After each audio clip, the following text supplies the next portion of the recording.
Killing is bad, right? But hold on, what about if the person you kill has killed 6,000 of their own citizens for protesting them? Then killing is good, right? This is why words like good and bad mean nothing and I don't use them. Good and bad are pejorative, meaning they are based on social norms that change and we cannot objectively measure them. What one person calls good, the next person calls bad. We just called the same thing good and bad in the past 30 seconds. Good and bad is a discussion of intent. Good or bad are intention questions, and intention cannot be measured. But you know what can be measured? Impact. I'm not interested in arguing leadership. Khomeini was obviously a dangerous leader, but so is Trump. What I'm interested in is how the way America is doing business in terms of war, the business of war, is steadily eroding all international norms in a way that's going to suck for every citizen on earth. In 2020, the United States killed Qasem Soleimani. I'm probably not saying that right. He was a state actor, but he was not the state actor.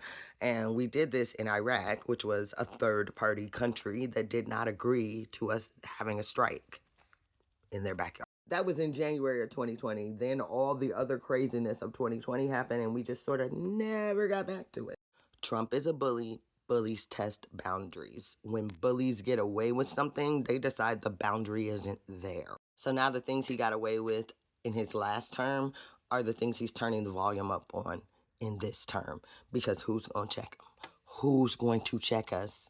Who is going to check us? No, really. Who's going to check us?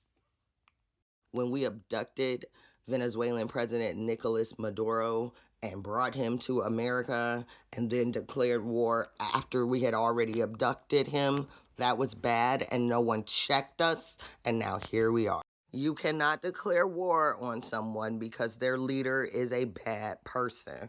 Otherwise, every country in the world would have already declared war on us. I sincerely believe that Cuba is next on this administration's reign of terror, and that will make 3 world leaders in 3 months. When you allow one world leader to go kidnap and assassinate and abduct other world leaders, what is to stop other world leaders from then again doing the same to more world leaders? And before you know it, war is no longer a matter of state, it's a matter of opinion. We are acting outside of any international diplomacy norms, and the problem with international diplomacy norms is that they only work because no one violates them. But we are violating them, and every time we violate international diplomacy norms, we make them just a little bit more useless. I don't think you understand how chaotic this shit is about to get, because we have seen nothing yet. International anarchy, that's what you're watching bloom in real time right now. International anarchy. We can't do a whole lot about that.